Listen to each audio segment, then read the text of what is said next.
Sige, may gabi sa tanan. Sa pagsugod, kung gikinahanglan ganito na itong doktrina sa rebound, magkahinta o kahinta segundos para nga mahimot kita nga limpis tubangan sa Diyos.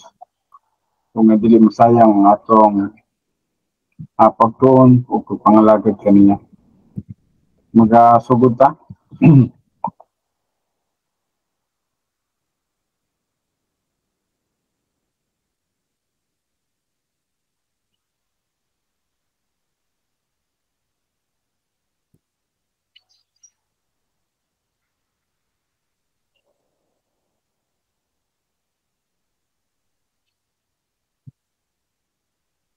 Mahal na mo nga Diyos, salamat na usab din yung opportunity nga ginhatag mo kanamo. Ngayon kami makapadayon na usab sa pagtuon sa imong pulong. Maghangyo kami, Father God, sa Ministry of God the Holy Spirit nga magalihok sa matag sa kanamo. Salamat nga ikaw nagalimpyo kanamo sa tanang kahugawan. Nagahimo kanamo ang angayan na makasimba kanimo sa Espiritu sa kamatuoran. Kumbani kami, nining 2 ka oras ng pagtuon. Salamat nga imong ngalan na himaya. Patag-satag sana mo kasinabuhi. Kung kini ako nilatudyan ang tanan, ginapasalamatan ng madawat. In Christ's name, Amen. The Word of God is alive and powerful, sharper than any two-edged sword, piercing even to the dividing asunder of the soul and the spirit, and of the joints and the marrow, and is a critic of thoughts and intents of the heart. Hebrews 4:12.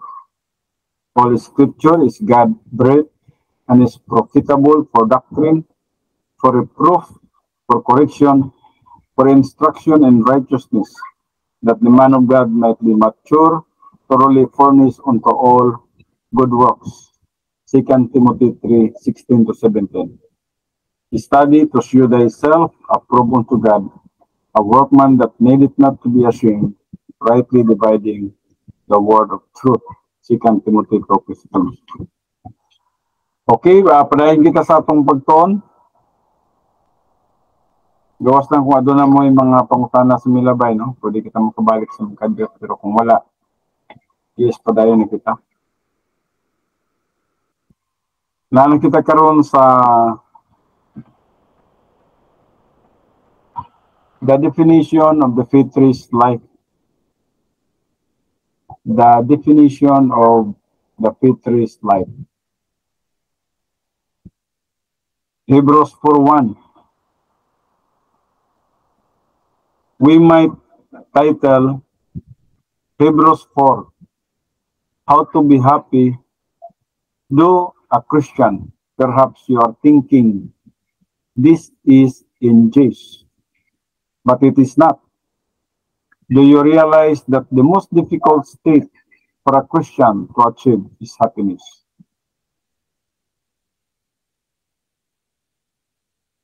Kadali, kaya wala din ako na present, no?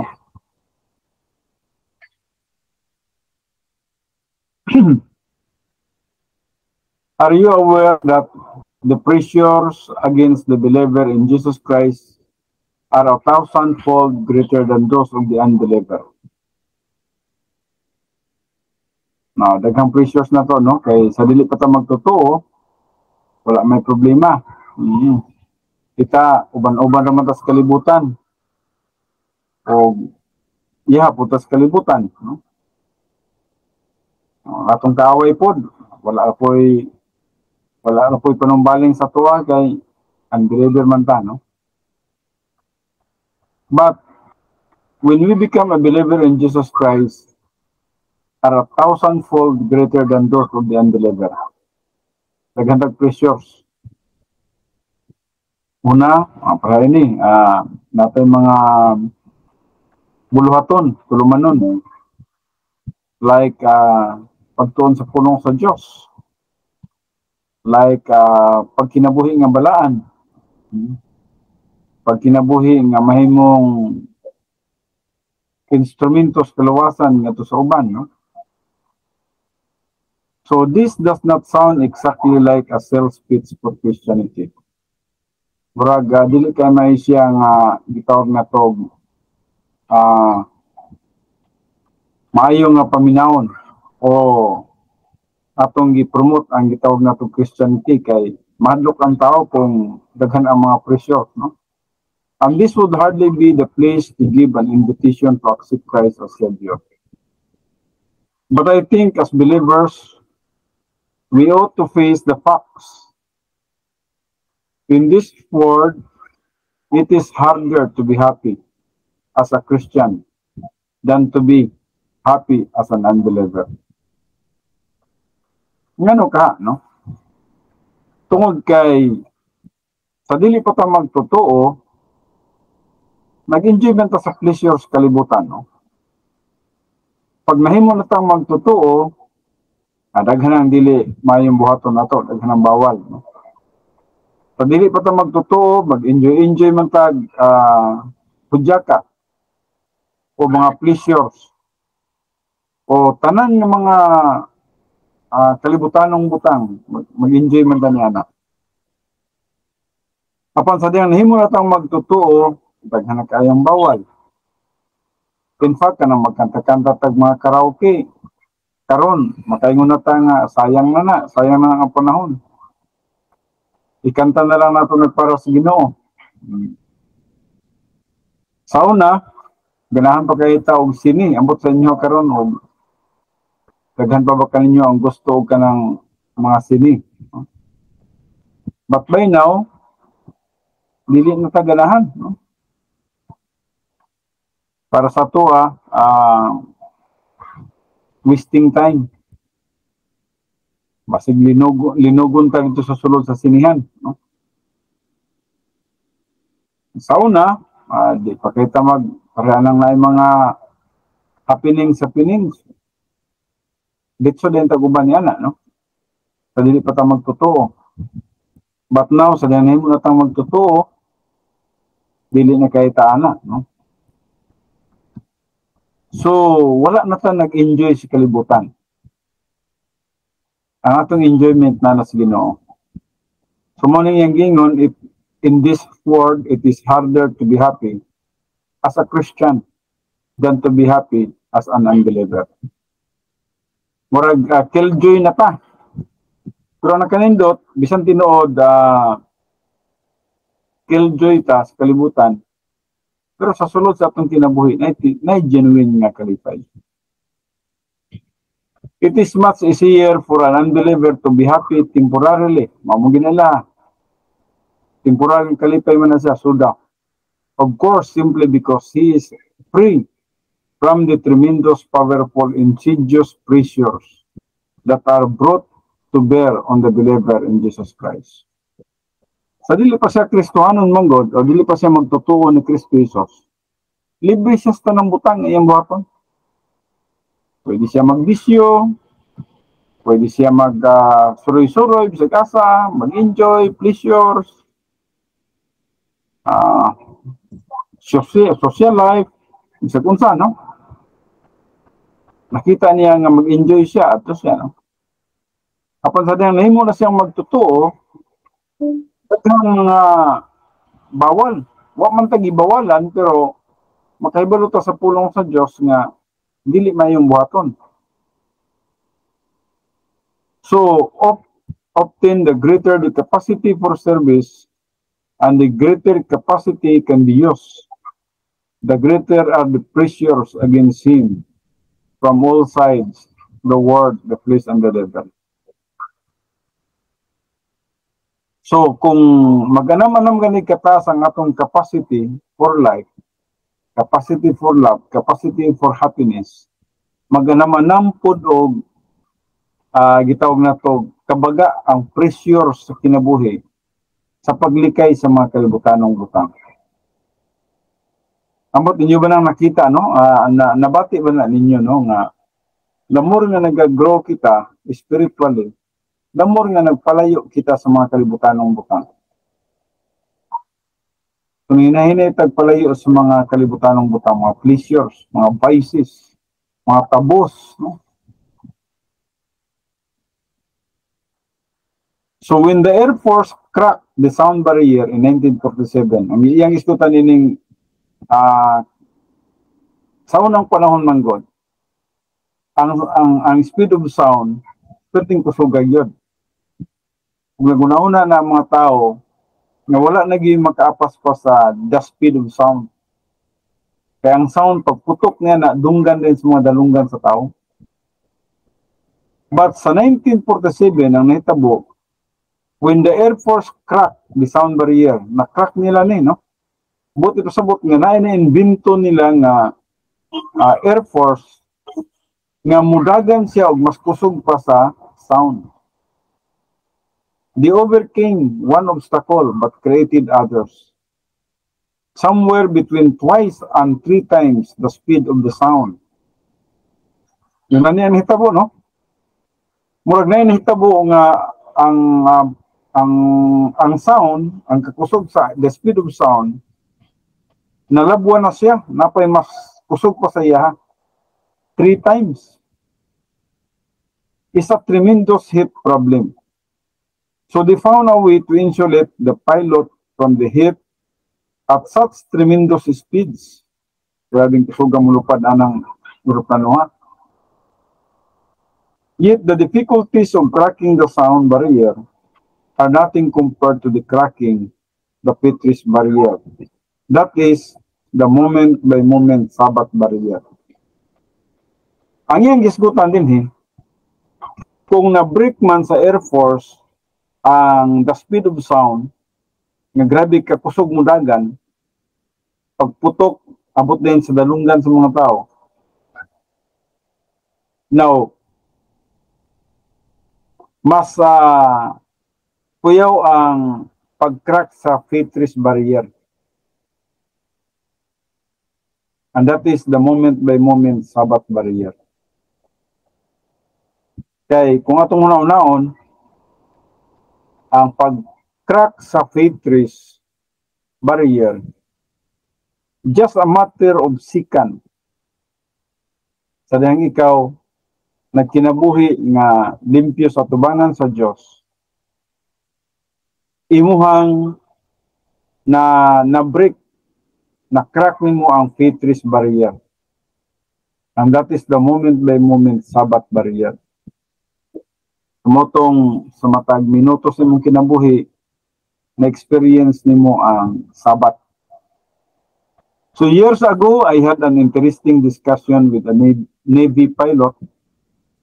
He related a most amazing experience. While flying a jet, he shut himself down, going into a shallow dive. He fired his gun through the jet squeeze, then steepened his dive so that his speed increased beyond the velocity of the shells he had fired. Kuya po, no? So, dive siya, no? Dive siya, no? Aron nga ang iyang kakusog sa iyang pagdagan increased beyond the velocity of the shells he had fired. So kung nagpaputok siya, gigukod niya ang iyang ipaputok. And he not only passed them, but as he began to pull out the dive, he pulled up into his shells, which hit his plane and knocked him out of the sky. So this illustrates very graphically what we have done with speed. We can fire bullets past them, catch up with them, and be shut down by them. Grabe, no, ang technology, no? But this is nothing compared with what we do to ourselves when we fail to crack the faith barrier. Dili ni siya, bisag kung sa ka-speed ni siya, kining eroplano nga mugukod pa og bala, no? Bisan pag mo pababa siya, no? But this nothing is compared with what we do to ourselves when we fail to crack the faith barrier. We miss the wonderful and beautiful valley of blessing just over a ridge called faith. Muna atong biyahe. Ang atong pagbiyahe, Lisod kayo, murag gamay kayong dalan. Gamay kayong agianan. Murag nag-agita sa agianan nga diin pangpang ang pikas ug pangpang ang pikas. Apan pwede na to nga makrack ang barrier pinagi sa atong pagtuo. Ang pinagi sa atong pagtuo, kita makabaton og kalinaw sa atong kalag. The trouble is, the reeds does not look as though there would be any green pastures on the other side. As a result, we who believe in Jesus Christ begin to deviate into all sorts of ideas and activities, missing the perfect resting place God has for each of us. Kaya maong gining kabubuton sa Dios ang gitawag na to plano sa Dios atong kinabuhi. Nga may kapahulayan ta. Ug ang Dios nag-andam og kapahulayan nga ni kanato. Apan makapahulay lang ta when we crack the barrier by faith. Na may mga babag pero sadang magapuo ta sa Dios, magasalig ta sa Dios. Makrak na to ang barrier. God has graciously provided salvation for us for all eternity. We know that we have the righteousness of God imputed to us and that we possess eternal life. We know our sins are forgiven. We are His children and the objects of His infinite, marvelous, matchless love. We know that God has a purpose for us by keeping us here. Napay katuyuan ng Diyos, mintras na ginhawa pa ta, buhi pa ta, no? The very fact that we are alive and breathing today means that God has a mission for us today, tomorrow, and the next day. Napasay katuyuan sa atong kinabuhi, every day. Pag mata na to sa buntag, kung naginhawa pa ta, napasay purpose. Kasi kung wala na siya purpose sa atong kinabuhi, i-promote naman taniya, polio naman taniya sa taas.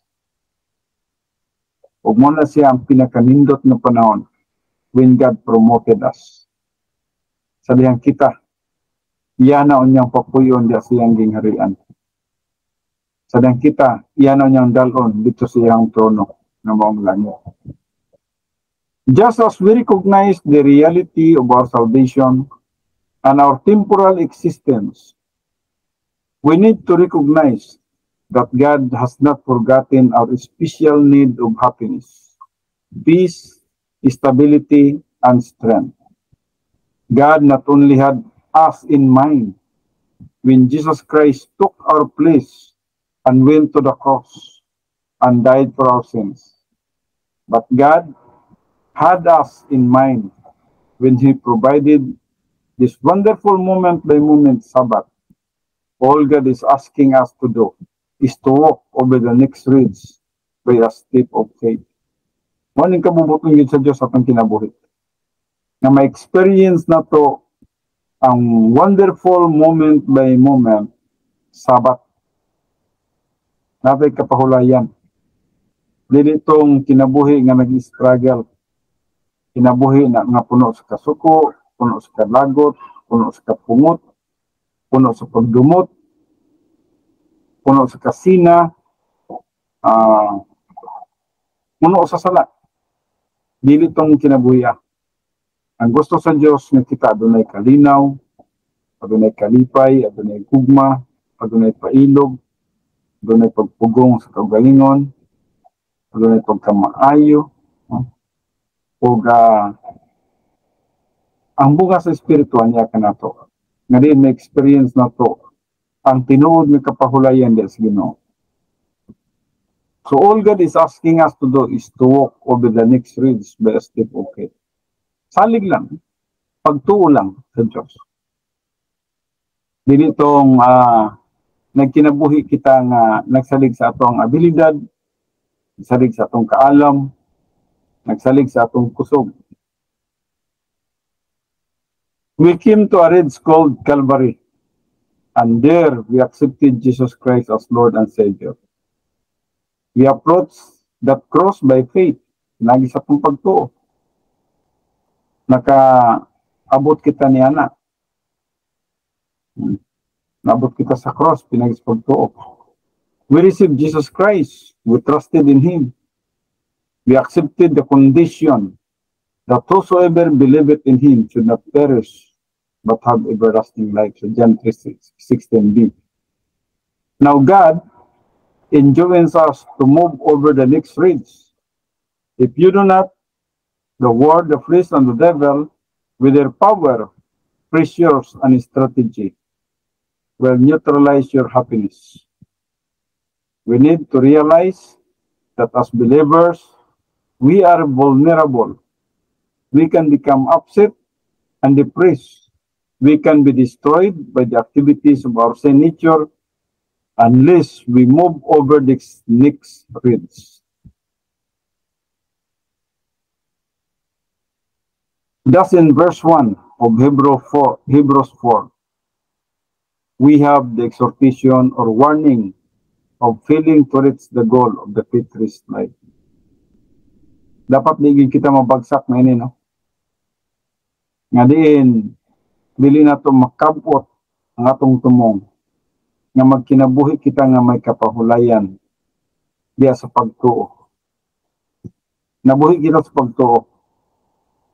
O ang pagtuo, hinumduman na to nga wala mabuhi sa mga butang nga atong nakita. Nagtuo kita sa mga butang nga wala atong makita. Sa mapanganitan. Sa Diyos, wala na to siya makita karon. Apan nagtuo kita nga there is a God. There is a God in front of us. There is a God who listens to us. There is a God who is a powerful God nga makaperform sa tanan nga atong gikinahanglan. Nagatuo kita niya na bisan wala na ito makita. Ang nabuhi sa pagtuo, mao katong nagatubo sa pagkahamtong. So, tungod kay nagatubo kita sa pagkahamtong, nabuhi kita sa pagtuo. Nagatuo kita nga dunay langit, bisag ko na ito makita ang third heaven. Nagatuo kita nga adunay bema seat judgment, nga pagahukman kita sa malabot ng mga adlaw. Nagatuo kita nga adunay millennium, 1,000 years paghari in Jesus Christ. O bisan man nagatuo sa kita nga adunay eternal state. Nga diin magkinabuhi na kita sa walay katapusan. Kauban sa Dios nga malipayon, walay kamatayon, walay kagulanan, walay kasubanan. Nabuhi kita ni anak nga pagtuo. Wala pa na nato makita karon. Mo ka na sa 2 Corinthians 5:7, for we walk by faith, not by sight. Wala kita mabuhi sa atong nakita. Nabuhi kita sa atong pagtuo. Verse 1. Let us, ang us diri, kung atong pagkatanawon, murag naghisgot gihapon siya sa first person. Kita no? First person plural. Let us, believers, no? Let us, therefore, in view of the experience of the Jews in chapter 3, let us, therefore, fear. Yun kay nga bersikulo, let us therefore fear. Usually, daghang mga bersikulo nagatudlo sa tuwa nga, do not fear. Dapat dili kita magkahadlok. Dapat magkinabuhi kita nga dinha sa pagtuo. Apan diri sa verse 1, let us therefore fear. Nini panahon gitudloan kita nga magkahadlok. Sa unsa nga pagi nga magkahadlok? Fear, generally speaking, believers are commanded not to fear in the Christian way of life. 2 Timothy 1:7. Here is the exception sa Hebrews 3, no? Sa verse 1, exceptions ni siya. Nga nag-ingon diri, let us therefore fear. Nganong ginang kita dinhi nga let us therefore fear, kasagaran gyud do not fear, ayaw kahadlok. Pero let us therefore fear. Generally speaking, believers are commanded not to fear in the Christian way of life. The 2 Timothy 1:7. Here is the exception. We are to be afraid not of not entering into the fitness life. Amo din niyang sabot. Let us therefore fear. Dapat magkahadlok kita. Kung sang pagi nga magkahadlok kita, nga dili kita makabaton og kapahulayan. Bot sabot. Dapat magkahadlok kita nga ma-out of fellowship sa Ginoo. Dapat magkahadlok kita nga magkinabuhi nga naa sa carnality. Dapat magkahadlok kita sa pagkinabuhi nga naa sa sala. So let us therefore fear. Dapat kahadlukan nato ng mga butangan na. Mga butang nga ma-out of fellowship kita, mga butang nga natas carnality, mga butang nga natas sa pleasures, mga butang nga dili makapahimot sa Dios. Let us therefore fear. Kahadlukan nato kana siya. We are to be afraid of not entering into the fitness life. Dapat kana, no? Dapat mahadlok kung tatanyana nga kuyawas kinabuhi, no, kung wala ta nakatagamtam sa pagtuo nga may kapahulayan, dili trouble ang atong mind, walay tranquility. Without the fitness technique, we cannot have the perfect happiness. Balik ko na ko, without the fitness technique, we cannot have the perfect happiness and blessing which belongs to every believer in time. Let us therefore fear, let us therefore fear, lest a promise being left us of entering into his rest, any of you should seem to come short of it. Hebrews 4:1. So itudloan kita din, no? Nga dapat magkahadlok ta nga dili ta makatagamtam sa kapahulayan diya sa pagtuo. Dapat may kapahulayan kita. Dapat nagpahulay kita. Dapat wala kita sa misery. The promises those in God's word dealing with time rather than eternity. Mga promises diri sa pulong sa Dios dealing with time rather than eternity are in the danger of being left unclaimed. The promises are left behind, are writing, and are continually waiting for believers to claim them. By claiming God's promises, we enter into temporal rest. So muna, kung nakakapon kita nga mo claim sa mga God's promises, we enter into temporal rest. Marabag sama kang Joseph ba? Nga bisag gitambog na siya sa lungag, bisag gibaligya na siya sa mga traders, gidala siya sa Ehipto, pag-abot sa Ehipto, giulipon siya, o bisan pag nabilanggo siya tungod sa asawa ni Potiphar, nga butang-butangan siya, wala gid siya reaction. Lagi siya kapahulayan ni Ginoo. Walay negative reaction si Jose. Kung basahin niyo ang Genesis 37 nga to sa Genesis 50.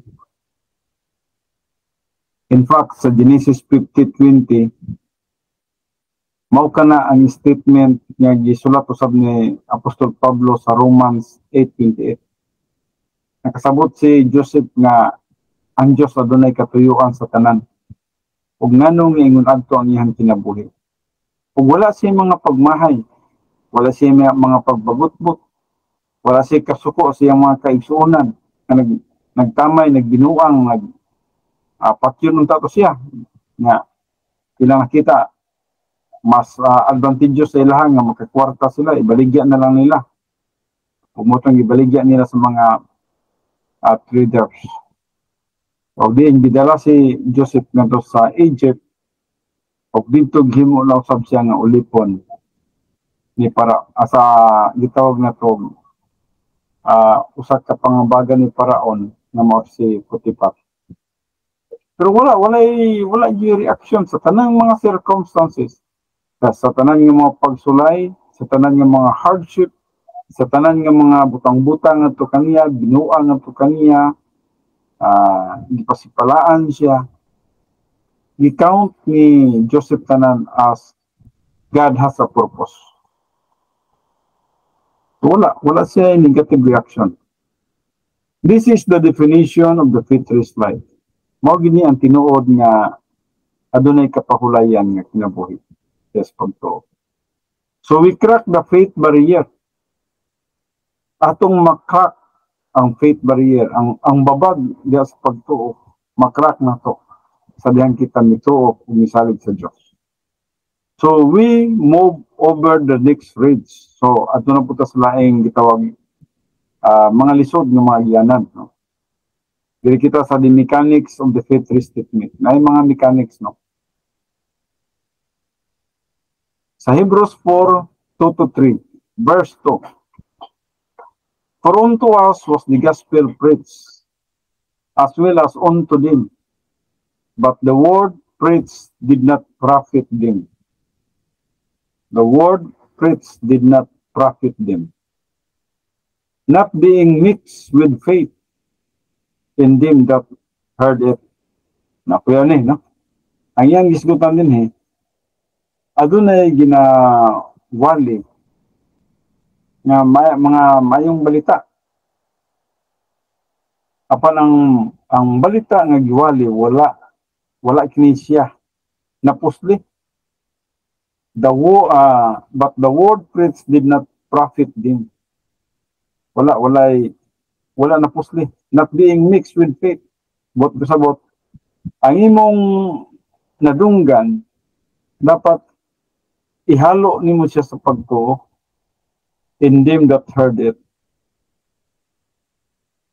So nakadungog mo ka sa pulong sa Dios, kinahanglan i-mix nimo sa imong pagtuo. I-claim nimo. The parallel is set up between the Exodus generation of believers and believers today. The analogy is obvious. They had promises, we have promises. Tinod na. Sa ilang panahon na sila mga promises, sa ito pong panahon karon ay promises. They failed to claim the promises. Ang mga Hudiyo, pakyas din sila sa pag-claim sa mga promises. Kanunay silang nagbagutot. In fact, to Incent Meribah, no? Adunay to Meribah incident na nagapanghitabo nila. Sige sila, complain. Meribah. Then we must not follow their example. Dapat kita nga mga magtutuo karon, dapat dili nato sundon ang mga example sa mga Hudiyo na dito sa wilderness. Kanunay sila nga nagabagot-bot, batok kang Moses, batok kang Aaron, o batok sa Diyos. Wala sila pagkontinto, wala sila pagpasalamat sa mga grasya sa Diyos. Ang nasa ilaha mo ang gitawag pagbagot-bot. So the promises of the word are only profitable when they are mixed with faith. Ano naman ang mga promises sa pulong sa Diyos? Apan magunsa man ang promises kung dili nimo tuuhan. Ang promises mahimo lamang siyang profitable when we mix it with faith. Dapat ihalo gyud nato siya sa pagtuo. Nakadungog na to sa mga promises, daghang mga promises, pila to ka mga bersikulo ang atong ibasa ganina. Ato bang isaligan ang Dios, nagatuo ba ta siya? So walay profit ang pulong sa Dios kung dili na to i-mix kini sa pagtuo. So this involves two principles: knowing the promises and believing them. Dapat nahibalo kita sa mga saad, ug ang saad nga itong nahibaluan, dapat ato silang ginatuuhan. So the promises can be learned by study and memorization, but they can only be appropriated by faith. 7,000 sacks of cement in a warehouse are actually no good until they become concrete. Diyan na pa kay 7,000 ka sako nga simento diya sa imong warehouse. Wala gihapon ka na siya kahimuan kung ka na siya until they become concrete. Kung dili nimo siya i-mix sa tubig o sa gitawag na to mga balas, wala gihapon na pulos ng simento. Kanang 7,000 sacks of cement. Kasamang pag-usab, bisan adunay 7,000 nga mga promises diya sa Biblia. Kung dili mo na sa i-mix sa imong pagtuo, ang 7,000 promises, walay kahimuan, walay pulos sa imong kinabuhi. To become concrete, they must be mixed with water and sand in the right proportions. Kung naman kay simento nga 7,000 bags, kung dili na nimo siya i-mix sa water o sa balas, wala gyapon pulos na siya. So before the promises of God for time become concrete, they must be mixed with faith. Tanan nga mga promises sa Diyos, nga nasa pulong sa Diyos, nga moabot og mga 7,000 ka mga promises, gikinahanglan nga imong i-mix ka na siya o imong pagatuuhan. So there is no substitute for claiming the promises of God. Wala gilaing kapuli ni anak. Gawas lamang sa pag-claim, pagtuo sa mga promises of God. So the promises of God must be mixed with faith. O kana siya mahimong mapuslanon. Verse 3, for we which have believed do enter into race. Kita nga nagatuo, no? Nagkasulod kita sa kapahulayan. As he said, as I have sworn in my wrath, if we shall enter into my race, although the works were finished from the foundation of the world. God is still saying to us today, if you have trusted in Christ, if you have received Him as your Lord and Savior, I have many wonderful things for you, but you must stand still to receive them. If we as believers would just stand still for a minute, stand still, napasabot, wala ka himon, salig lang ka sa Diyos, He could give us blessings. Tala na kita pagtuo sa Diyos. Huwag kita nagsalig sa atong kusog, sa atong kaalam, sa atong gahom, sa atong paningkamot, din ang Diyos makalihok sa iyang pagpanalangin ganito natin. He could provide peace, but we cannot seem to stand still. We always have to be on the move and try to accomplish this place of rest through our own efforts. We are seeking this elusive thing called happiness. Walay problema kung mangusog kita magtrabaho. Nagunahon na ta nga makabot na to ang kalipay sa atong paningkamot. We are trying to find something that will give some stimulation, satisfaction, peace or blessing to self.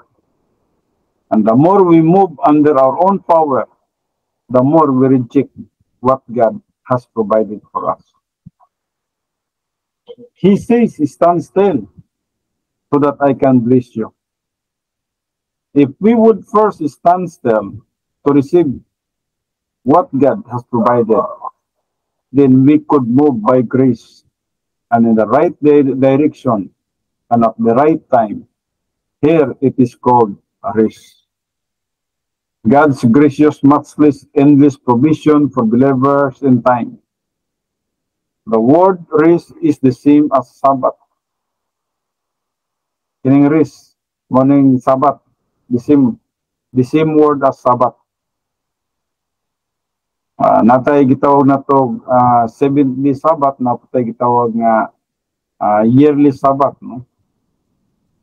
So, and it is a moment by moment Sabbath. So ang rest nga pang gihisgutan diri dili tong 7th-day Sabbath, dili tong yearly Sabbath kundi moment by moment Sabbath.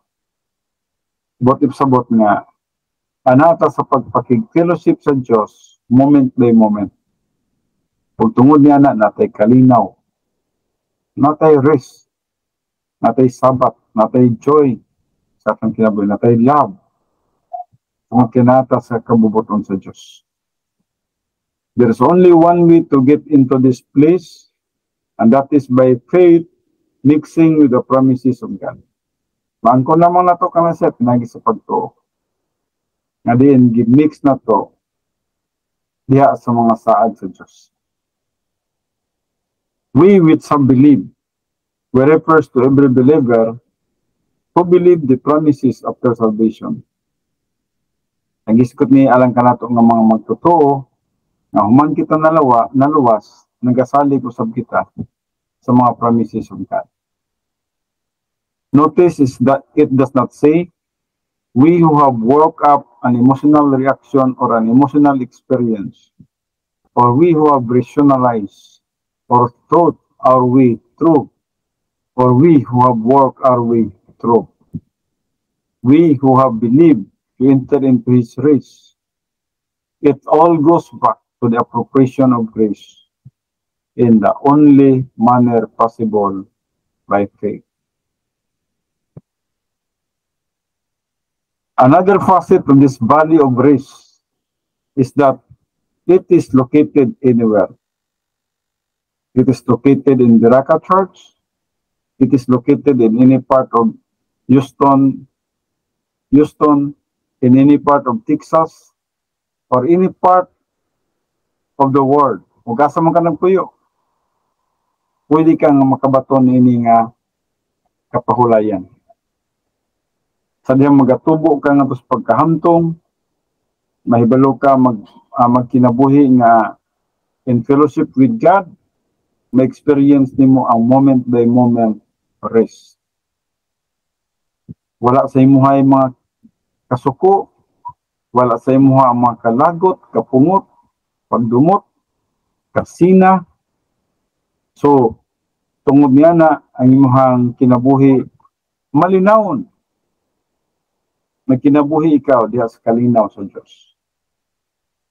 So there is a moment by moment Sabbath which God has provided for us. May moment by moment Sabbath nga ginahatag sa Diyos nga nato. Dili itong weekly Sabbath kay itong moment by moment. Sa matag karon ug kunya dapat aduna kitay kapahulayan diha sa Ginoo.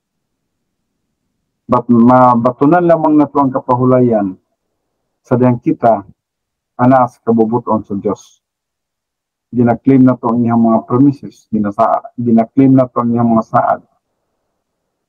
O wala tay pagduda, wala tay kahadlok, wala tay pagbagotbot. Dili kita nagalakaw kita, but we have to walk over the ridge of faith to move into this race wherever we are. Maning kabubuton sa Diyos ating kinabuhi.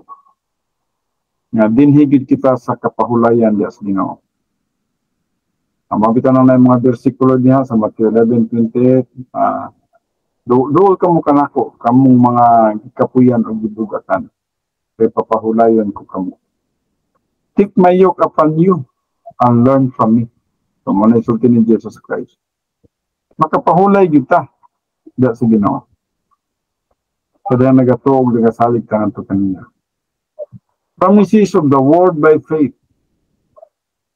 And we as believers can enter this race at any moment we believe the word. But notice, God has said back in chapter 3, verse 19. So we see that they could not enter in because of unbelief. Kini bitawag na ito mga Huliyo, atong nakita, huwag maging sila naka-enter sa promised land. Ang promised land, huwag maging punta itong dapit nga makapahulay sila. Mo itong dapit nga rich with milk and honey. Nga diin, dito, makatagamtam sila sa kadato sa dapit nilang pagatuan. Pero nakaabot ba sila? Wala. Ngayon naman, bagutbutan man sila. Sige sila complain. Meriba. Ug busa, imbis mo travel lang sila days padulong sa Kanaan. Nabutan na hinoon sila 40 years nga nagtuyok sa Kadesh Barnea. Pwede sa kabot sa Land of Promise. Tungod sa ilang pagkabagot-butan. Alang ka na to, usab, hindi kita makabaton sa kapahulayan kung kita magpabilin nga bagot-butan sa atong pagkakristuano. This refers to the group of Old Testament believers who refused to trust God in the wilderness. Itong mga Hudiyo, huwag ipagsalig sa Diyos. Bisag nakakita na sila sa milagro sa Diyos, o yun sa sila. Pagpalingkawas nila sa Egypt, pinagi sa katong gitawag na to the blood nga diin nilang gibutang sa ibabaw silang putahan, sa kilid nga putahan, o sa kilid, pikas kilid nga putahan, o sa diyang miyagi ang angel of Jehovah, sila wala mga matay, agian lang sila. Huwag na itong panahon na, ang tanan ng mga anak na lalaki ng mga Egyptians nga matay. Busa, mo itong panahon lang na nakalabas sila sa Egypt. And then, sa diyang naanapod sila sa dagat, sa Red Sea, ang Diyos nagkapalinggawas na po nila pinagi sa pagka-pika sa dagat. Bisag maapsa na ginunta sila sa mga chariot at sa mga sundalo sa mga Egyptian. Apan atong nakita din na sa Exodus 14 verse 13. Sa Exodus atong nakita din na nga ang himo sa Dios milagro kayo nga ang dagat na pikas ug mitabok sila ngadto sa pikas nga tampis. Ug sa diyang misunod ang mga sundalo sa mga Egyptohanon. Sa diyang nakagawas na sila sa dagat, mibalik ang tubig.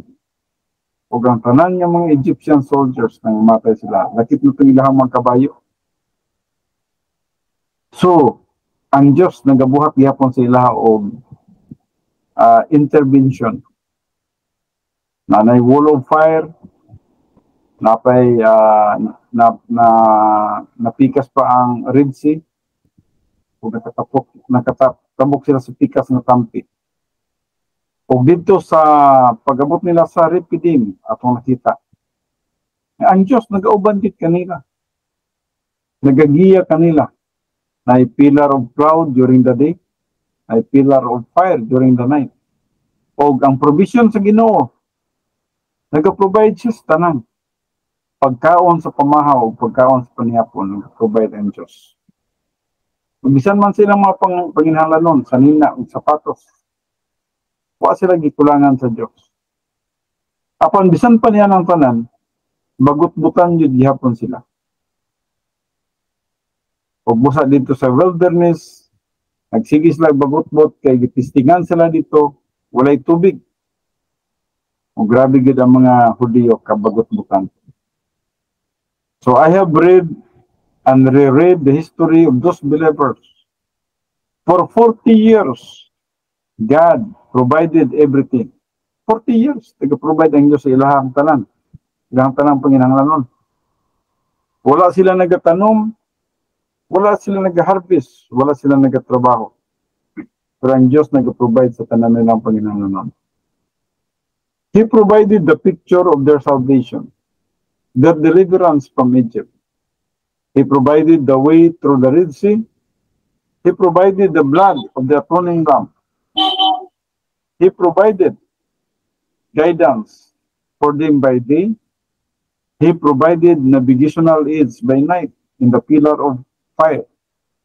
He provided a perfect textbook for them concerning the person and work of Jesus Christ through the tabernacle, the holidays, and the Levitical offering. He not only provided these great spiritual benefits, but at the same time, He provided a 7th day of rest for them. They were to do nothing. Pahulay sila pag ikapito kadlaw. They were to be occupied with the Lord. This was to remind them of what He had provided for them every moment. He provided shoes for their feet. He provided clothing, knowledge in time of war, and deliverance from their enemies. Problems and difficulties for 40 years. God has faithful day after day. Huwag nila mabantayin. Ang Diyos matinumanon kanila. Sunod sa 40 katuig. Day after day. Huwag man sila nabagod sila gitanong. Mga nagsiman sila lakaw. Mananong pa ba kakaroon nga pagka taod-taod mga lakaw na mo. Saan man na imong gitanong. So, wala na sila tanong-tanong. Pero, ang Diyos nag-provide sa ilang daily needs. Tanan nilang panginahanglanon. Nasa mga pagkaon, nasa mana, nasa buntog. Nga diin, makakaumpos lang karne. Kapag na itong nakita, wala sila nagatubo sa grasya sa Diyos. Wala silang gatubo sa divine provision. But here is an astonishing fact. Day after day, they turn against the Lord. Ano, no? They turn against the Lord. They complain. They were bitter. They long for leeks and garlics and onions and the pomegranates. Ito mo nilang yung mga gipang handom. Na-remember nila ang mga maayong mga butang dito sa Egypt. Maayong mga lamas, maayong mga pagkaon. All the nice things they remembered from Egypt. Na-remember nila dito sa Egypt nga. Nindot man ang atong pagkaon dito. And they forgot His faithfulness. Nakalimutan nila ang pagkamatinumanon sa Diyos. They forgot His provision. Nakalimutan nila ang Diyos na nag-provide sa ila for 40 years. As a result, we see 40 years of misery. Tumanin hitabo sila. Miserable lang kinabuhi. They were believers. Yet those people were continually miserable because they would not enter into a moment by moment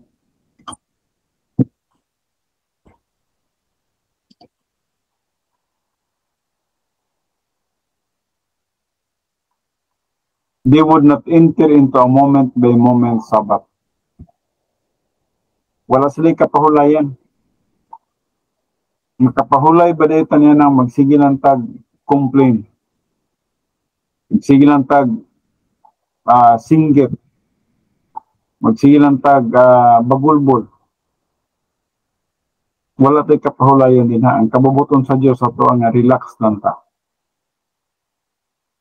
Daily, everyday, moment by moment, relax lang ta.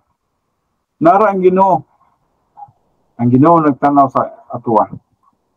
Naghulat siya sa atuwa nga muhilom ta. Naghulat siya sa atuwa nga mupuyo ta sa pagsalig sa atong kusog, sa atong kalam, sa atong kaibalo. Gihulat kita niya nga musalig ta kaniya. Kinaras siya. Hantod karon makakaon pa gihapon ta bisan man og unsa kagubot ng kalibutan. So sila, they would not trust Him. They would not lean on Him. Ang mga Hudiyo, wala gyud. Bisan tinuod gitawag sila kaniadto og people of God. But they would not trust Him. They would not lean on Him. Wala nila gituhan ang mga saad sa Diyos. So everything in the Christian life, everything in the believer's experience by way of strength, ability, and stability comes through grace, God's gracious provision. Without grace, we have absolutely nothing in the spiritual life. Without this moment-by-moment Sabbath, without trusting Him, we are powerless. to appropriate His gracious provision.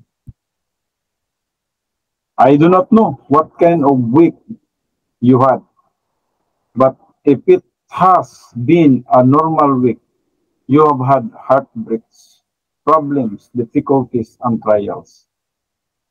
Kumusta ang atong mga kinabuhi sa kasimana? No? Perhaps you have been depressed, disturbed, upset many times as we look back over the past week. Pero kung maghinumdum ta sa mga simana nga ning gabay, basin baya ug atong kinabuhi dito miserable kayo. Trouble kay ta. We can see so much that would break our hearts.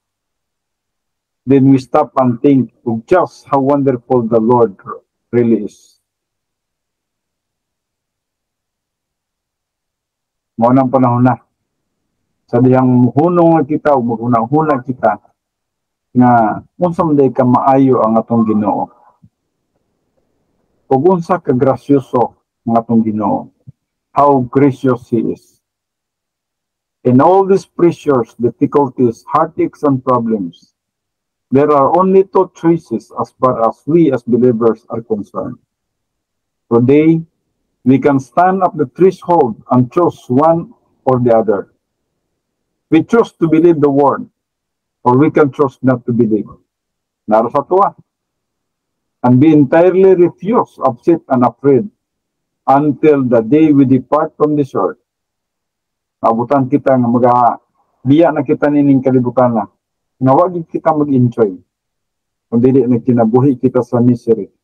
Wala na itong matagamtami ang tinuod nga kalipay, ang tinuod nga paglaom sa malabot ng mga panahon, tungod kay wala na to masabti ang tinuod na to nga kinabuhi ng Kristiyanon. Nagpabilin kitang walay pagtuo pagsalig sa pagkagamhanan sa Diyos. We live by faith, not by sight. Isip mga magtutuo sa Diyos. Dapat nabuhi kita sa pagtuo. Ang pagkabuhi sa pagtuo, nabuhi kita sa mga butang wala na to makita. We believe that there is God even we do not see God. We believe that there is heaven even we do not see the throne room of God. We believe that there is eternity. Nagalaom kita ni Ana. So nabuhi kita sa atong pagtuo. Dili sa atong nakita. Sumala pa sa 2 Corinthians 5:7. We can either believe the word and enter into the faith-rich life, or we can hit the panic button and be miserable. Mamuni ka kasagaran sa tuwa. Dali kitang magpanik, dali kaayo kitang mag-negative reaction. Samara nga nahit na to ang panic button and be miserable. Well, hatag sa taog break, mga 5 minutes. Then dili kita magpadayon sa sunod, no? There is unbelievers can have relative and fleeting happiness from dependence upon some person, no? Okay, so good ta. Sa atong second session. Unbelievers can have relative and fleeting happiness from dependence upon some person, thing, event, position in life, or some measure of success. Inani, no? Ang mga dili magtotoo, aduna sila ay gitawag na to relative happiness.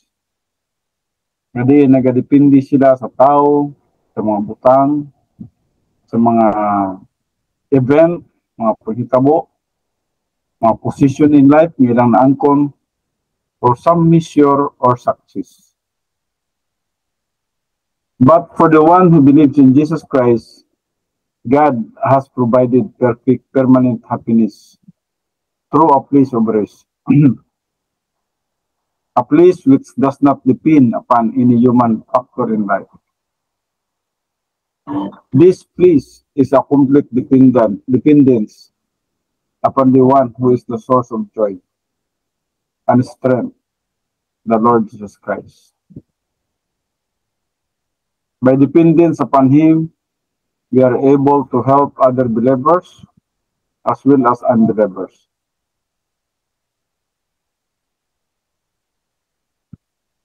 The secret of this whole passage is in one little word, in verse 3, aris. Moment by moment praise. Naghiskot kini siya may tungod sa imong pagkinabuhi nga balaan diya sa tubangan sa Dios. In fellowship with God. So it is impossible for us to fully realize how wonderful God is to us. God does some amazing things for us experientially to try to get us to move into this race. Just as you would try to herd cattle into a special place in order to feed them. So God tries to herd us into this special place. He permits suffering. He permits testing. He permits us to run around and to bump our heads against a wall. He permits us to hit the panic button. He permits us to get discouraged and upset. He permits us to go through all of these things so that we will wake up and realize there is no rest or peace or satisfaction until we move into this Sabbath which He has provided for us. This moment by moment Sabbath. Ingon na niya atong Diyos. Ginatugutan kita niya na maka-experience sa tanan ng mga karnalidad sa pagkinabuhi. Until such time nga ma-realize na to, nga diha sa carnality, wala gi kalinaw, walay kalipay. Walay katagbawan.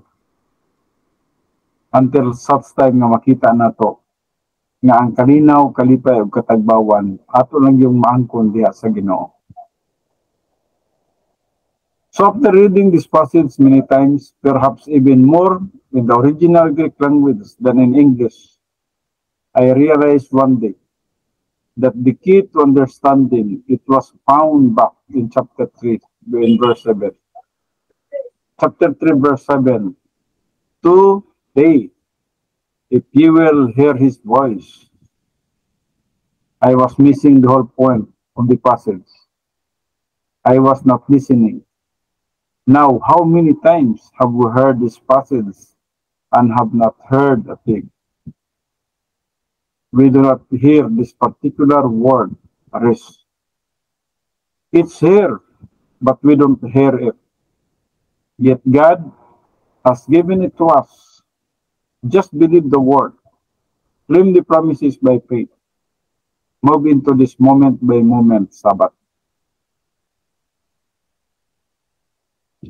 In the center or eye of a hurricane, there is a spot that is calm and quiet. Yun na din ano, kanang kusog kayo nga bagyo, nadin na siya mata. Tumuningon in the center or eye of a hurricane. There is a spot that is calm and quiet. Ambot na sabdon ba ni nato, no? Kay samtang naka-experience mong mga bagyo atong hunahuna nga murag ang tanang dapit gibagyo na, no? Pero diri sa mata sa gitawag natong bagyo sa hurricane. Adunay dapit dinha nga diin kalma kayo. Kanang pinakasintro, no? Gitawag ka sa kalmado nga dapit og quiet. The trouble with us is that we are all around the central spot. We are in the hurricane being blown this way and that, upside down, feet over head, and head over feet. Gipatuyukan ta og hurricane. Gipatuyukan ta og troubles, hardship, pressures, problems, adversities. Gipatuyukan ta nini. We have no stability. Yet God says, look, In the eye of the hurricane, it is peaceful. Karang bagyong atong nakita, ang mata niya na is peaceful. Malinawon di ay. Nagwapo na sa nga ilustrasyon niya, no? In the midst of all our troubles and difficulties, God says, move into the center. Sa dihang natin mga troubles, natin difficulties, God says, move into the center. Ang sabot move into the center. Go to God. Trust God. Siya ang pinakasintro sa tanan. Salig sa Diyos. In the eye, it is quiet. Diha sa mata, adunay kahilom. Diha sa Ginoo, adunay kahilom, adunay kalinaw. Consequently, one of the most gracious things God does for us is to give us difficulties and hardships, so that we will wake up and realize there is tranquility in the midst of turmoil. Yes, makarealize na ta nga naday kalinaw. Bisan man sa tunga-tunga sa kagubot. Therefore, we must be right in the very center of His plan for us. Dapat nagita sa tunga sa plano sa Diyos. He has already told us how. Kung saan? Mix the promises of God with faith. Mix the promises of God with faith. So in verse 3, the Lord is saying, every time there is any problem or any difficulty or any adverse situation, you face a crisis, you must make a decision. You can do it my way or your way. Depende sa imo ha. Kung gusto nimo ang my way, magantos kayo. Kung gusto, you can do it my way or your way. But sa botiling my way diri, ang iyang iskutan di nining my way, kining God's way. Kining your way, mo ning imuhang dalan di no. So, naman ko sa ka libro nga nagiskot sa my way nga ato ang dalan ang atong sunod no. But this one is nagiskot mi tungod sa pamagi sa Dios. You can do it my way or your way. So you can try your own solution. You can go through all the motions and activities of psychological sublimation and compensation. But do you know why you are still here? Nasabtan begini muna. Ug ngano nga buhi patakaron. In spite sa kagubot sa kalibutan. Gubat dito, gubat diri, gubat bisan asang dapit. Pero buhi pa ta. Kapangalagad pa ta. Ka-Bible study pa ta. But do you not know why you are still here? Mo ning pangutana. Do you know why you are still here? Yes, we are still here to glorify Him, to glorify Christ. Now, how to glorify Him and how to glorify Christ? By living a righteous life experientially. Sa dihang nagkinabuhi ka nga may kapahulayan sa Ginoo. Sa dihang moment by moment, nakikapahulayan diya sa Ginoo. Nag-glorify nimo siya. Nag-glorify nimo si Kristo Jesus. Mag-glorify lamang ang Ginoo sa atong kinabuhi.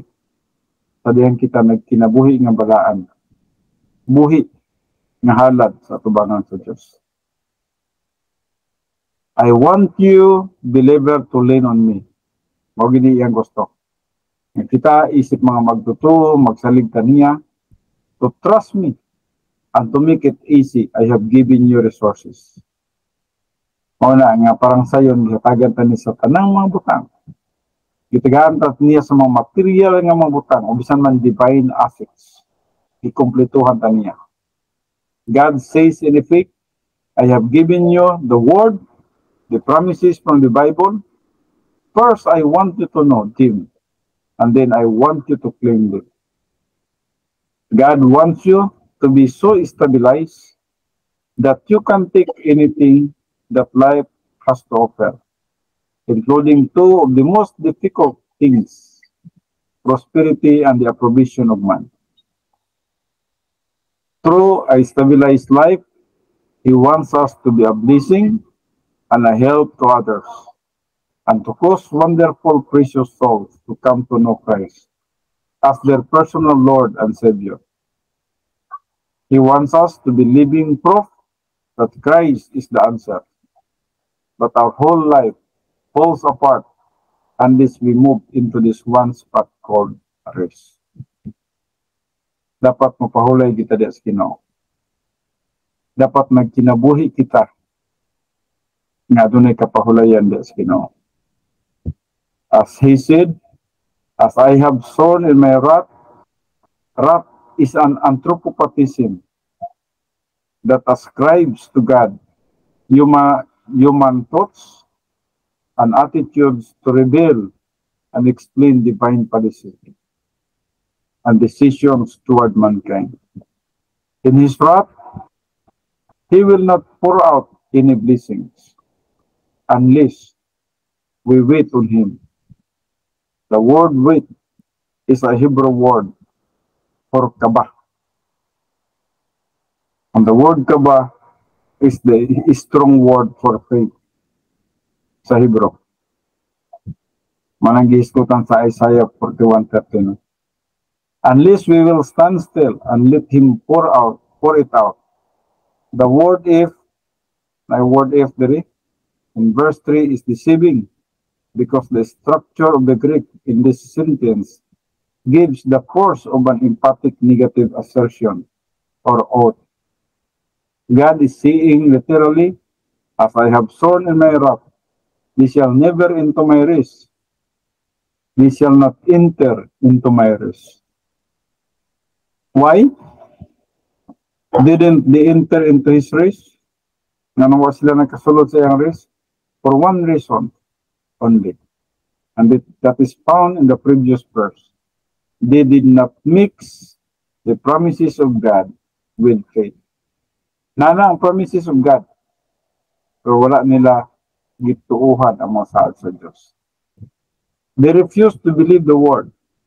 Now God said to that generation, and He says to us today, will you believe the word? Will you lean on me? Will you stop depending on yourself? Yes, nagatuo na ba siyang pulong? Nagasandig na ba tangato kaniya o nagasalig na ba tangato kaniya? Nagahunong na ba ta sa pagdepende sa atong kaugalingon?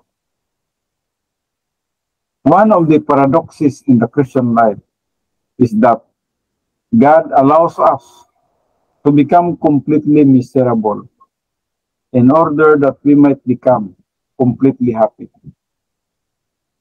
He often must remove every human and material crutch we lean upon before He can bless us.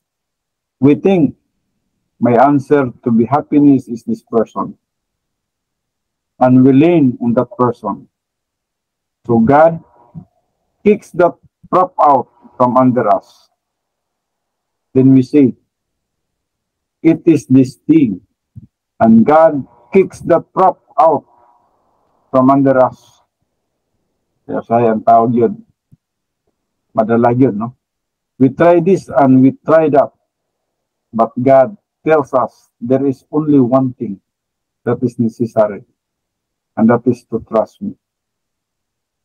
And to lean on me. My love for you will never diminish, despite the numerous human props on which you rely. Daghang kay itang mga pamagi nga ginabuhat na to, nga itong ginasaligan. Nagtuta sa nga sa atong kaugalingong pamagi, sa atong mga gitawag na to tinguha. Magsalig ta niya na. Kapag wala kita magsalig sa atong buhay ng Diyos. We must not believe for just a second or even a day. But we trust Him no matter how tough things become. No matter how long it takes. Wait on the Lord. Believe Him. Every time we use our positive volition and say, I believe, then God is glorified. The Son is pleased with us and our lives are changed. Otherwise, we as Christians are the sorriest people in the world. Ito, no? Kining word na sorriest, no? God did not intend for us to be pitiful people. He made provision for us to stabilize and to move over the next ridge. He did not say we must have materialistic things or that we must have a relationship or a person or an event for the provision of men. God says, you must have rapport with me. Hindi dapat ang atong i-master, no? We must have rapport with me. Walang gitawag na itong intimacy with God, fellowship with God. In me, you have been made complete. Just Ginoo, kompleto ta. Colossians 2:10. Sometimes, it becomes necessary for God to remove everything in order for us to understand. This principle, He may have to make us so miserable that we will crawl in the dust.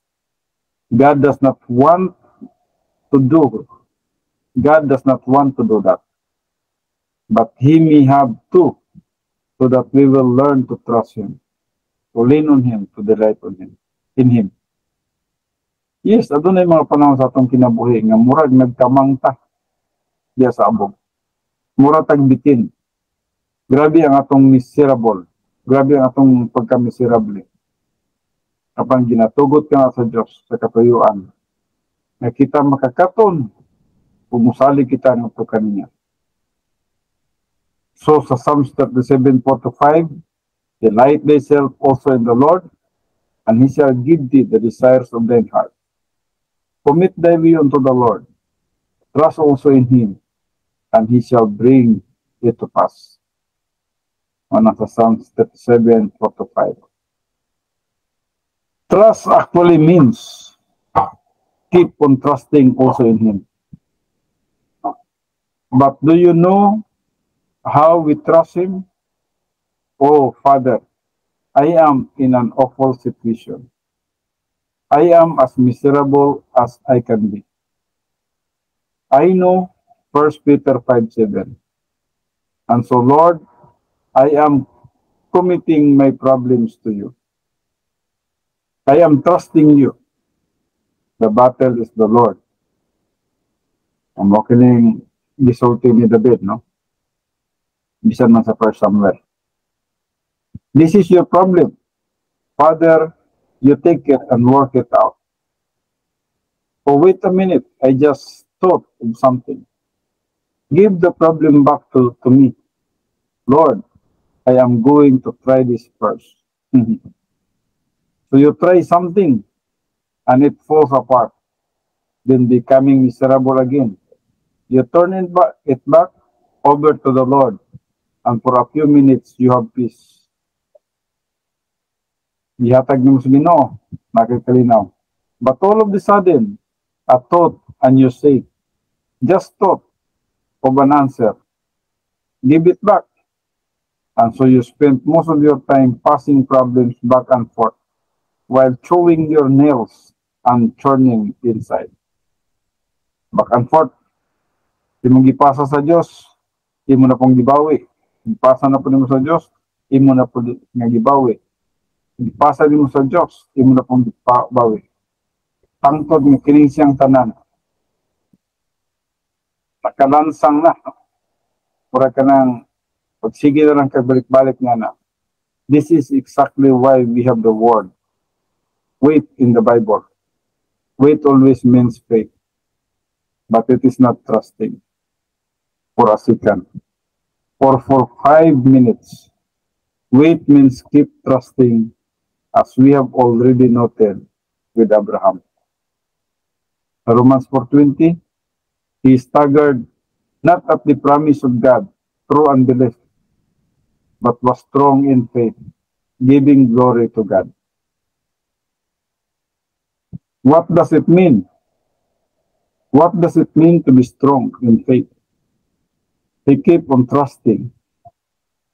He never stopped trusting, even though all hope of fathering children was dead. Sa Genesis 18:10-11.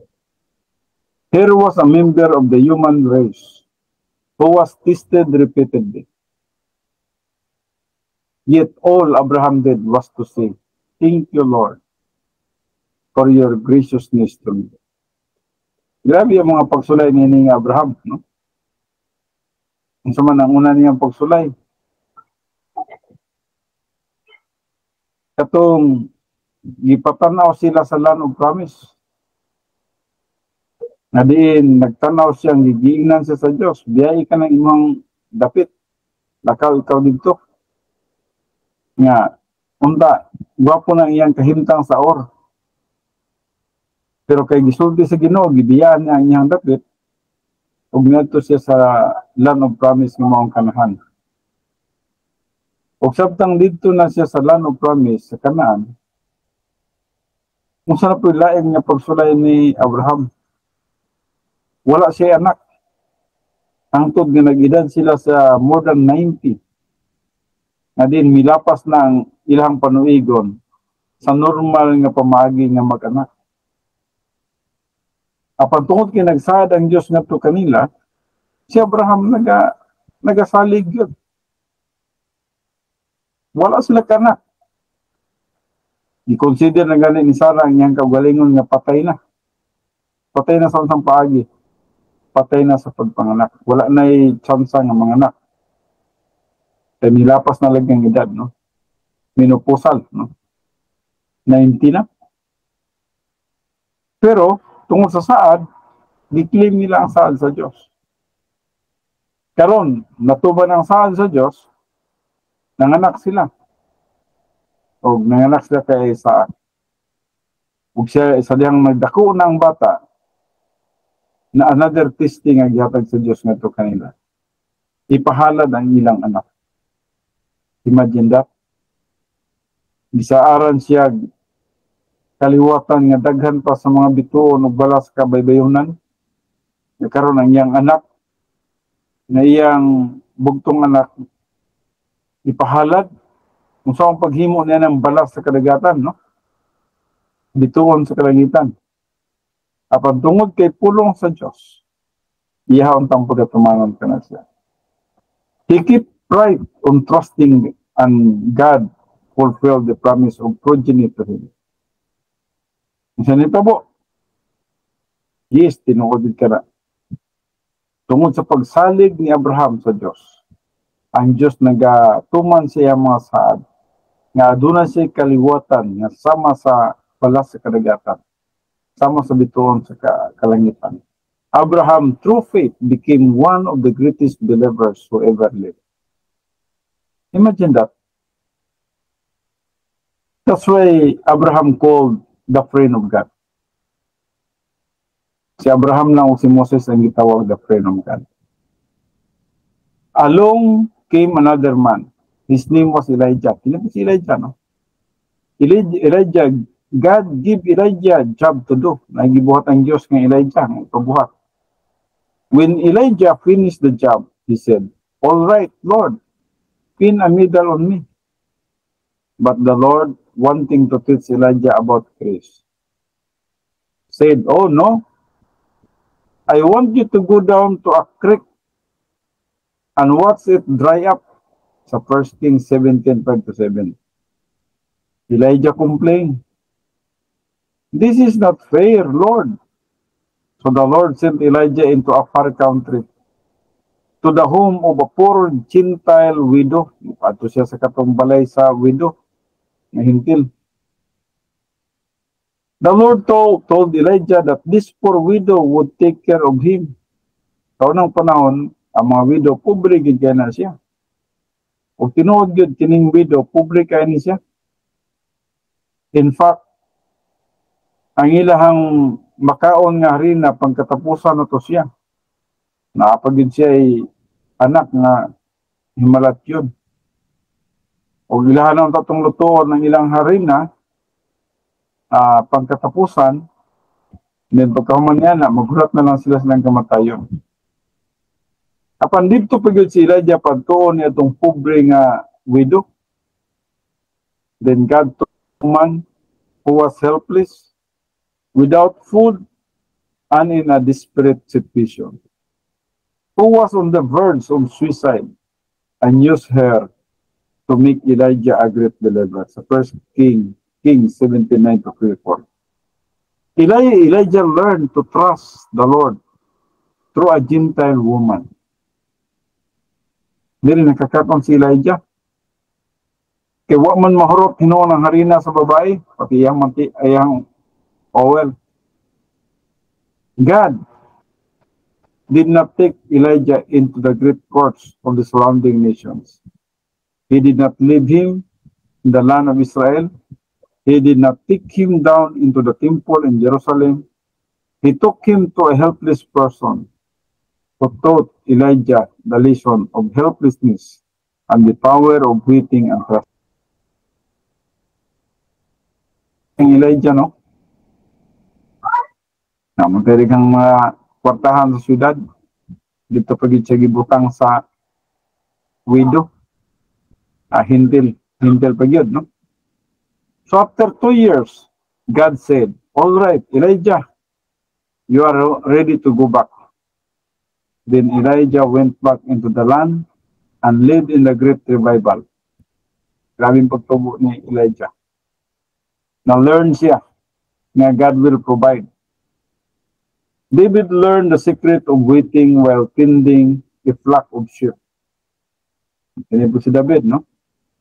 Grabe ang iyang learning sa samtang nag-atiman siya sa mga karnero. God chose him as a young boy to be the king of Israel, but he had to learn faithless.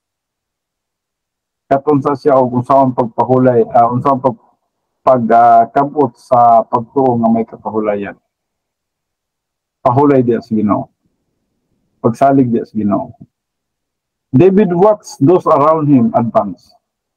He saw them promoted and showered with favors, but they stood still and waited until God said, "Move." Then God promoted him. But immediately David began to go through the most severe testing of his life. Grabe po ang testing siyang kinabuhi. He had to learn to wait and wait some more. To learn to trust the Lord implicitly. Then he moved into the realm of perfect peace, power, and strength. But God had to train him through trial and difficulty. Now notice the last phrase in Hebrews 4:3. Although the works were finished from the foundation of the world, when the Lord Jesus Christ created the world, in Colossians 1:16, he also created everything to make the Christian happy.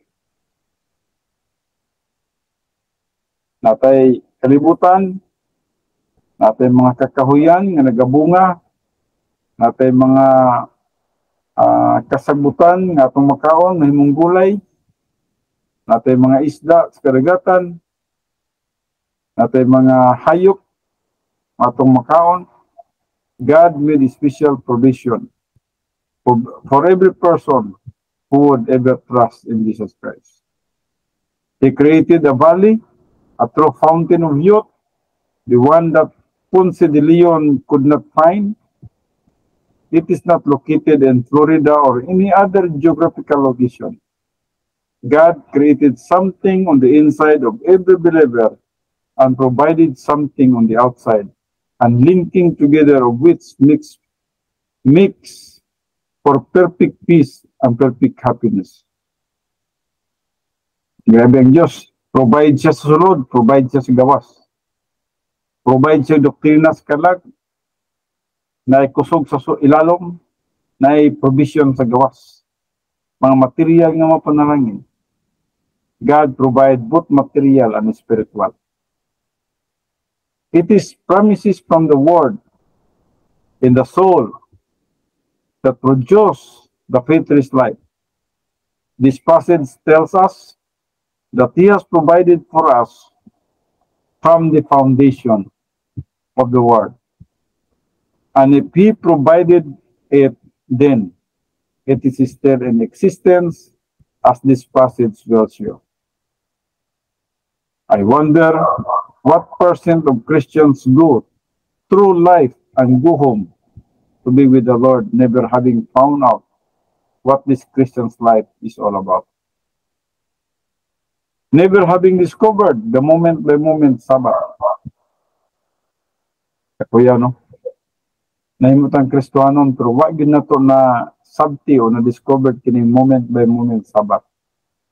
The place of rest, the place of peace and joy, which results in stability and strength. Now, I want you to understand that regardless of the initial cause of your problems, difficulties, or trials, God is speaking to you through the Word and through the experience of your problems. Do your heart may be broken, your problems difficult, the situation hopeless.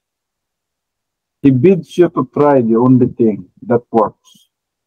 Continuous, unceasing trust, wait on the Lord. Mora ginang kinabuhi na to, faith-rich life. Ang pagpahulay diha sa pagtuo sa mga saad sa Diyos.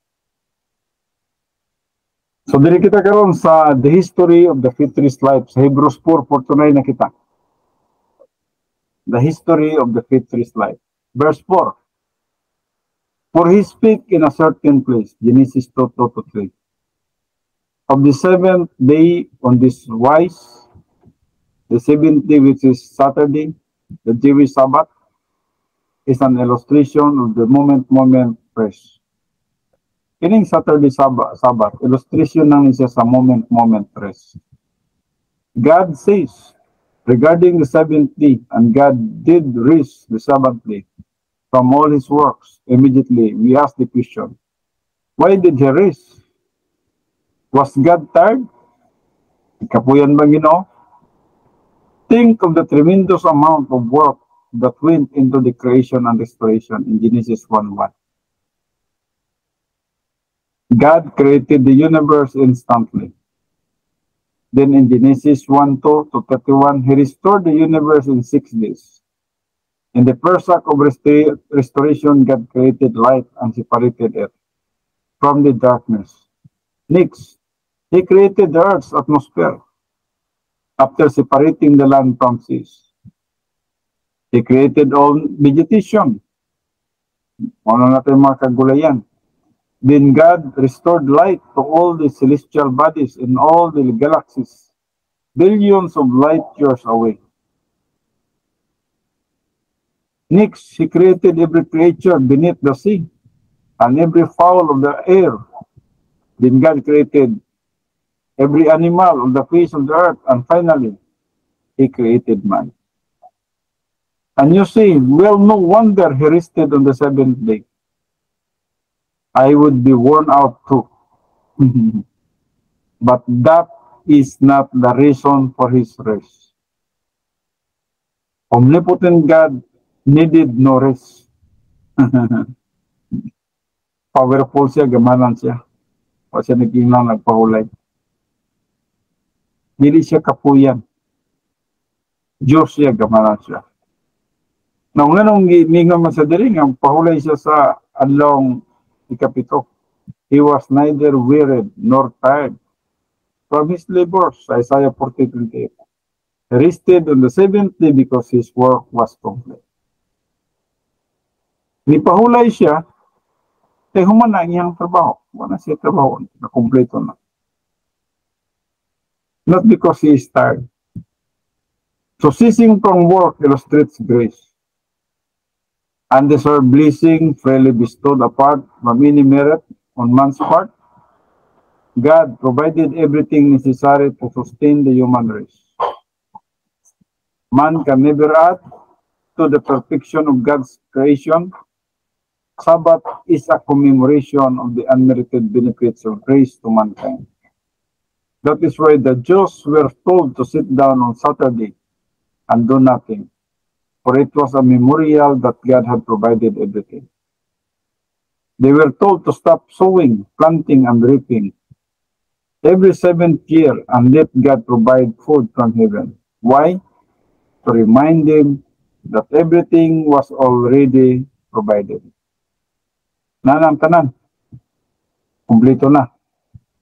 If I said to you, dinner is served, and although you were very hungry, you turned your back and said, no, thank you. I am not interested in food.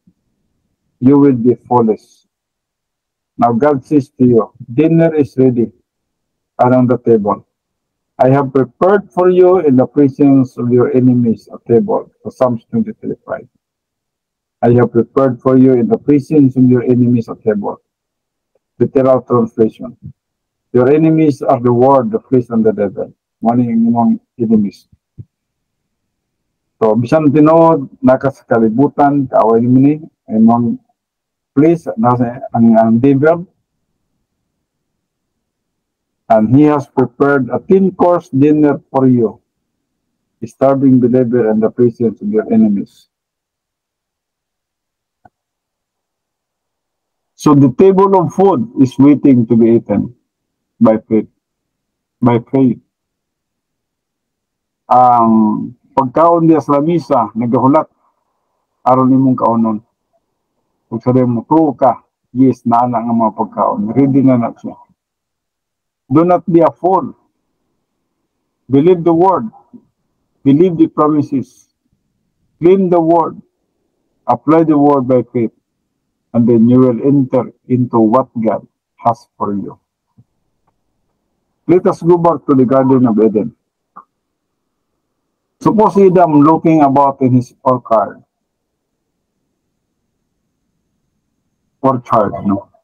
Which God had provided. Sees within inches of his head a big, luscious, juicy red apple. He says, oh, I wish I had an apple. I am so hungry for an apple. I can taste it. Oh, how I want that apple. This apple is right in front of his nose. What does Adam have to do? Nothing. God provided it. Adam did not work for it. Neither did he deserve it.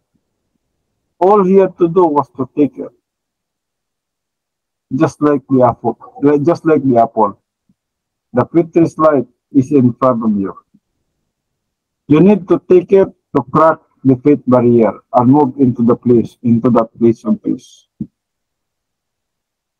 So just as God provided everything, physical and material for man, he also provided everything spiritual. The spiritual life begins at the cross, where Jesus Christ died as a substitute for our sins. We must come to the cross and claim its salvation by faith in Jesus Christ. But too many stop at salvation. Ano yung problema, no? Ang kadaghanan yun, mihunong sa kaluwasan and do not advance and claim the promises He has for us. Wala mo tubo. Wala mo tubo sa pagtuo. Wala mo maligo na iyang pagtuo sa pagkagamhanan sa Diyos o sa mga saad sa Diyos. We have already trusted completely for salvation. Why then do we not trust Him completely for everything else? There is beautiful suspension bridge just downstream from Niagara Falls. Kining Niagara Falls murag nani siya sa Canada, manyata, no?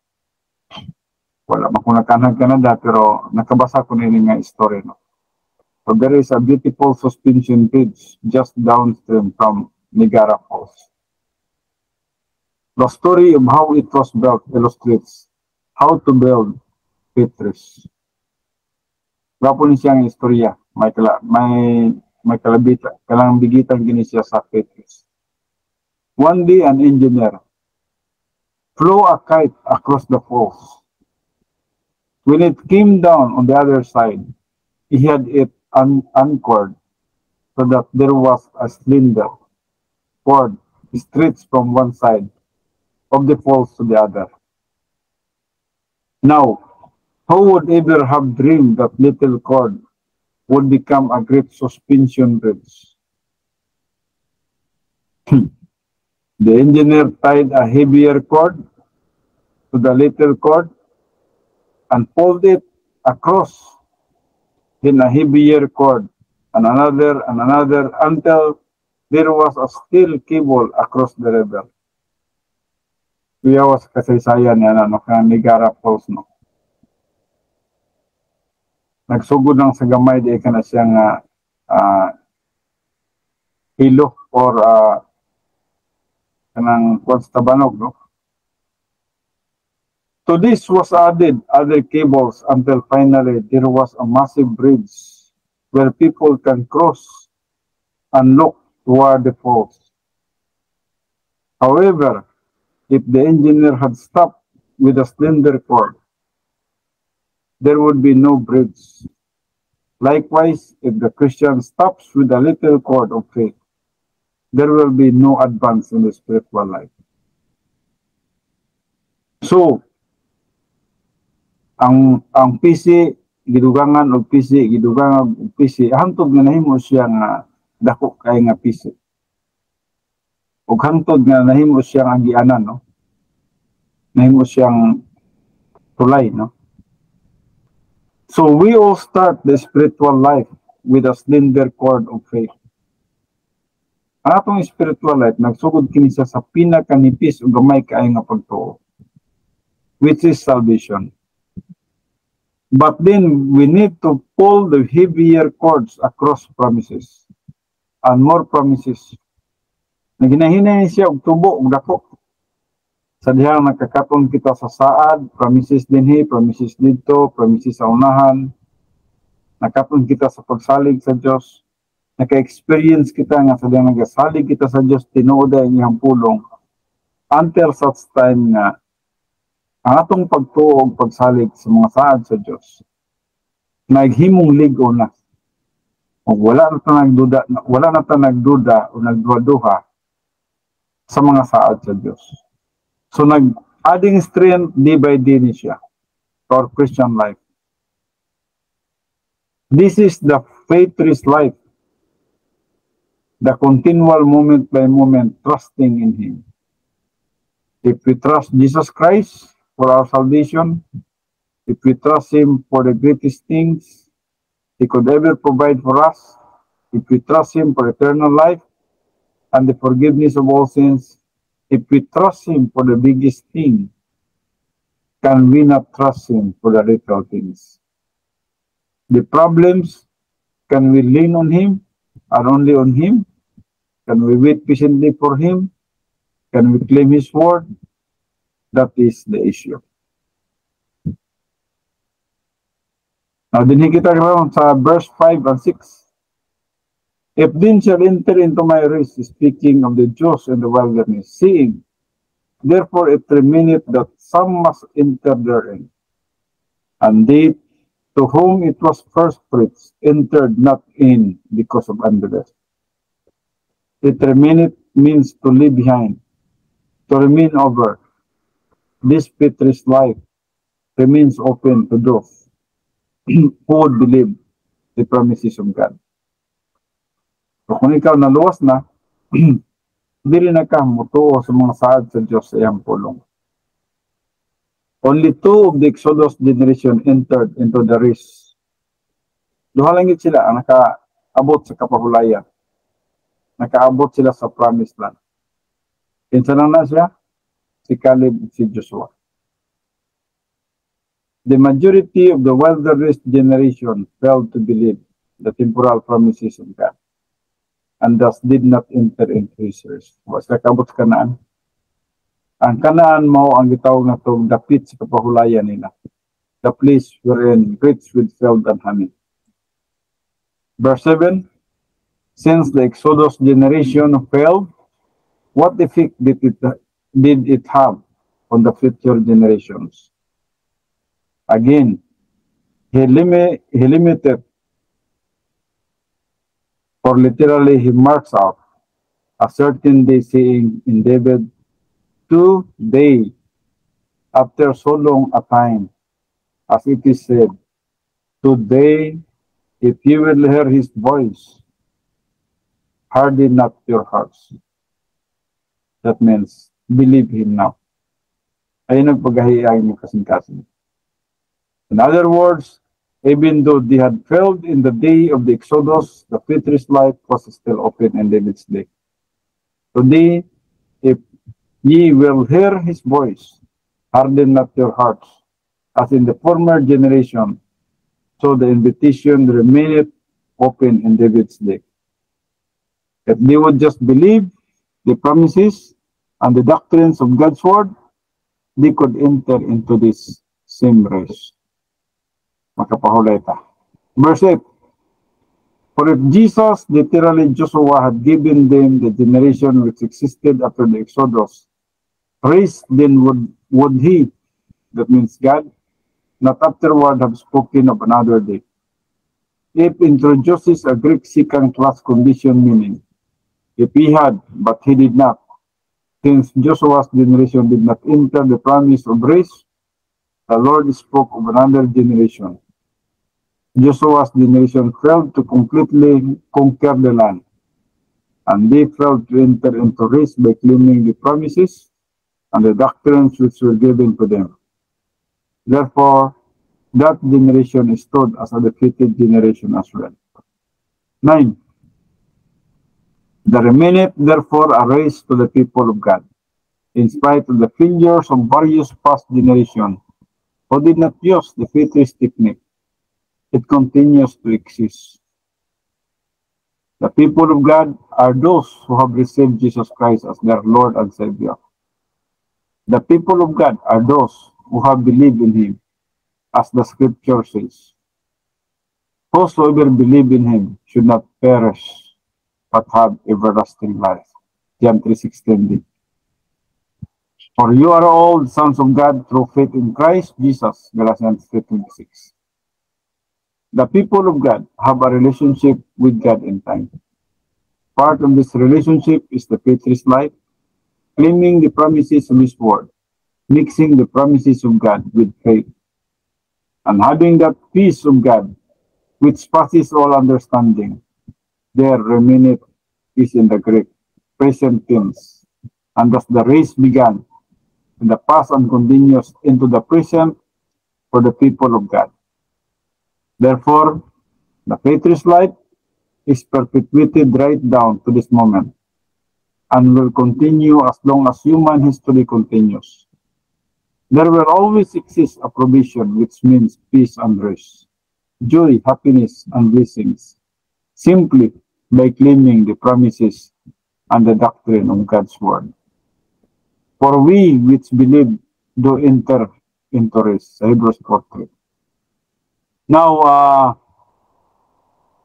adunay kita upat ka minutong nga nabilin, but alanganin kayo ng ating padayon kining the characteristics of the Petrus life. Busa diri na lang sa tataman sa atong pag-suot karon. And atong padayonon kining the characteristics of the Petrus life sa sunod nga Sabado. The characteristics of the Petrus life. Diri na so kita magsugod sa Hebrews 4:10-16 sa sunod nga Sabado. Okay, daghang salamat ug matuta sa pagampo. Kung aduna mo mga ikadugang ka o pangutana, pwede mo makapangutana pagkauman sa atong pagampo. Mag-aampo ta.